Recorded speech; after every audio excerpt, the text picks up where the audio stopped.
طوائف کی زندگی میں آنے والا مرد کسی چور دروازے سے داخل نہیں ہوتا، بلکہ یہاں جو کچھ بھی ہوتا ہے سرعام ہوتا ہے۔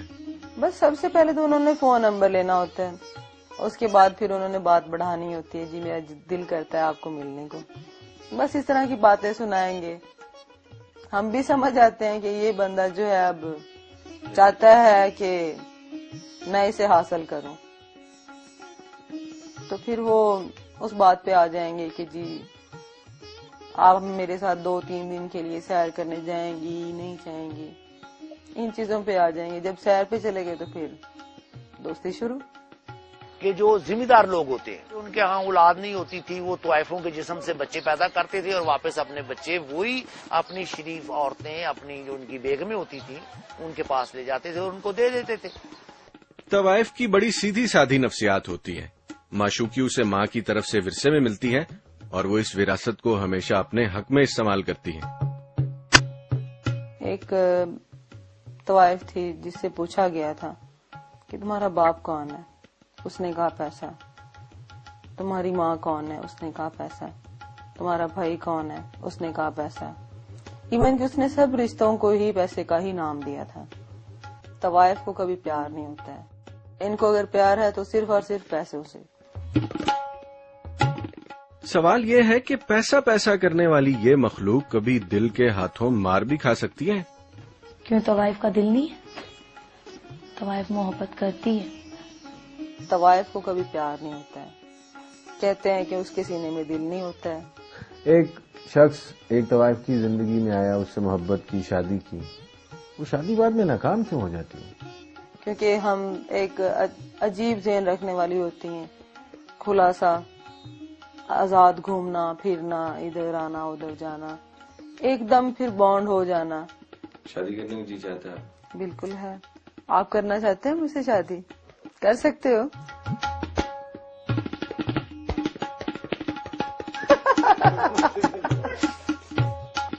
کوٹھے پر بیٹھی ہوئی ایک جاگیردار کی اس ناجائز اولاد کے اپنے عیاش باپ سے شکوے شکایات تو شاید قیامت تک ختم نہیں ہوں گے۔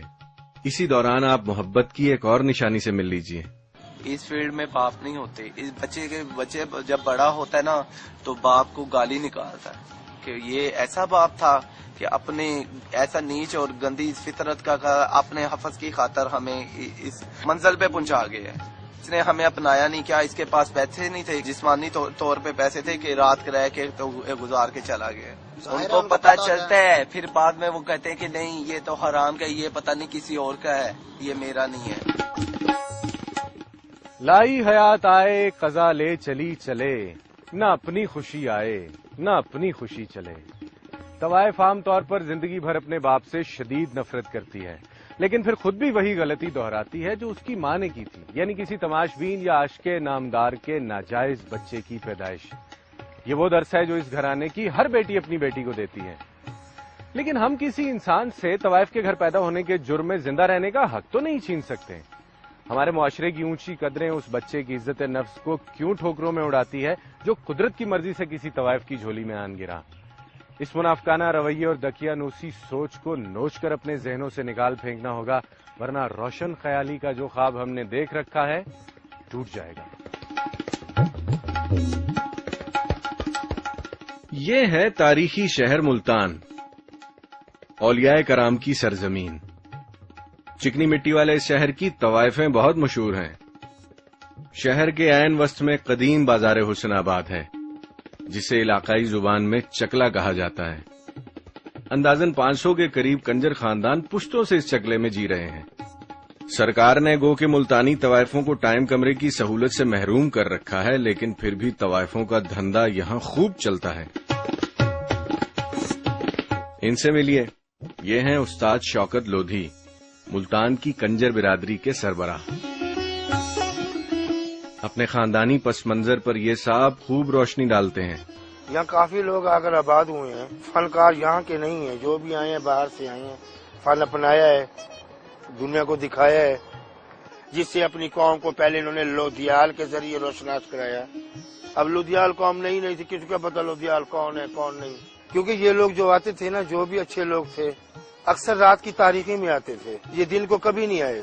گانا سننا، غزلیں سننا، زیادہ سے زیادہ ہو گیا تو انہوں نے اپنے محل سرا میں بلا لیا. ان سے جانے کے بعد یہاں زوال ہی زوال شروع ہو گیا ہے.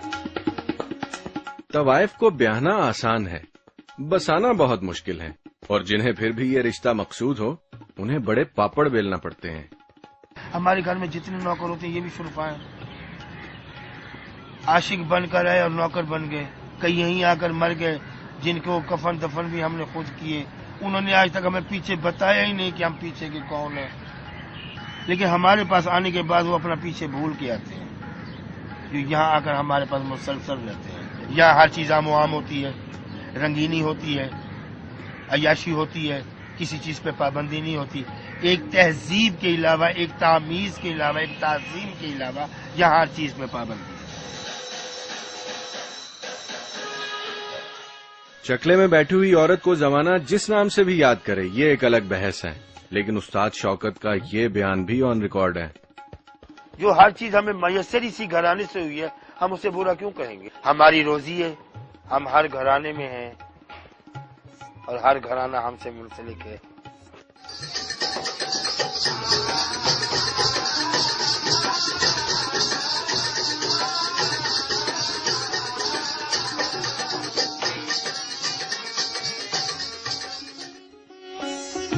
خاندان کے بزرگوں کی طرف سے طوائف زادی کو بھرپور اعتماد ملتا ہے، اور یہی اعتماد مستقبل میں اس کے کام بھی آتا ہے. عورت کا ذہن اس کا خالی کر دیتے عورت کی طرف کہ تم عورت نہیں ہو، تم مرد ہو، تم نے 20 پہ حکومت کرنی ہے. پہلا نمبر تم نے گھر چلانا ہے. ایک باپ ہوتے کمانے والا، لیکن وہ باپ نہیں، باپ بھی تم ہو. ایک بھائی کمانے والا ہے، وہ بھائی بھی نہیں، بھائی بھی تم ہو. آگے اولاد کمانے والی ہے، وہ بھی نہیں ہے، تم ہو. کیونکہ ان پہ بھی ان کی حکومت، کہ نوکر چاکر رکھ لیے ان پہ بھی ان کی حکومت. ایک لڑکی نے کمانا ہے، 20 نے کھانا ہے. یہ ہمارے گھوڑے ہیں، ان کی لگامیں جو ہیں وہ ہوتی ہیں شاطر کے ہاتھ میں، جو کہتے ہیں بھی شاطر دماغ کے ہیں. پیچھے وہ بیٹھے ہوتے ہیں جن کے کہنے پہ وہ لڑکی عمل کر رہی ہوتی ہے. باہر کی دنیا کو وہ بے وقوف بنا رہی ہوتی ہے. پبلک ریلیشننگ یعنی تعلقات عامہ طوائف کے کاروبار کا بنیادی حصہ ہے. بازار حسن میں مجرے کی دکان سجا کر بیٹھنا صرف گانے بجانے کی حد تک محدود نہیں، بلکہ اصل کہانی یہ ہے. اب دیکھ لیں کیسے چل طریقے سے نیاز بانٹ رہے ہیں. یہ نوکروں کا کام ہے بانٹنا، لیکن وہ ساتھ پھر رہے ہیں نا. نوکر بھی ساتھ ہیں لیکن یہ ساتھ ہیں، کیونکہ سارے اب سب محلے میں، سارے علاقے میں جو گھومے گی نہ جانے کتنی آنکھیں ہوں گی جو تر ہوں گی. کئی پیاسے ہوں گے جو ان کی پیاس بوجھے گی صرف شکل دیکھ کر، لیکن وہ نیاز بانٹ رہی ہے.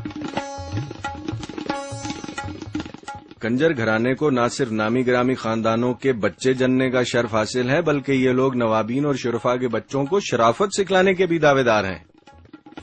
نواب خاندان کے جو اولادیں ہیں وہ ہمارے گھروں میں آ کے تربیت سیکھتے تھے، چھوڑتے تھے انہیں اپنی اولادوں کو کہ ان کے پاس ایٹیکیٹ سیکھنے کے لیے. جو ذمہ دار تھے وہ اپنے بچوں کو بھیجتے تھے کہ ہمارے بچوں کو تمیز آئے. وہ تعلیم حاصل کرنے کے لیے ہمارے گھر بھیجتے تھے. نواب لوگ کہتے تھے کہ اپنا کسی سے تمیز سیکھنی ہے تو کسی طوائف کے گھر جاؤ، اس سے تمیز سیکھو. برے صغیر پاک و ہند پر قابض ہونے والے اکثر حکمران شراب و شباب کے رسیا تھے. لونڈی کی آڑ میں ناچنے گانے والیاں ان کے درباروں اور حرم سراؤں کے وہ چراغ تھیں کہ جن کے بطن سے نہ صرف شہزادے شہزادیوں نے جنم لیا بلکہ ادب آداب اور تہذیب کے قاعدے قوانین بھی انہیں انہی طوائفوں نے سکھلائے. مغل فرمانروا جلال الدین محمد اکبر اور اس کے بیٹے نور الدین محمد جہانگیر اور شہزادہ سلیم کے درمیان ہونے والی ایک جنگ کی اصل وجہ بھی دربار میں ناچنے والی ایک رقاصہ انارکلی تھی. زمانہ گواہ ہے کہ جن ایوانوں میں ناچنے گانے والیاں عام ہو گئیں ان کا انجام تاریخ کے سنہری پنوں پر کالے حروف میں لکھا جاتا ہے.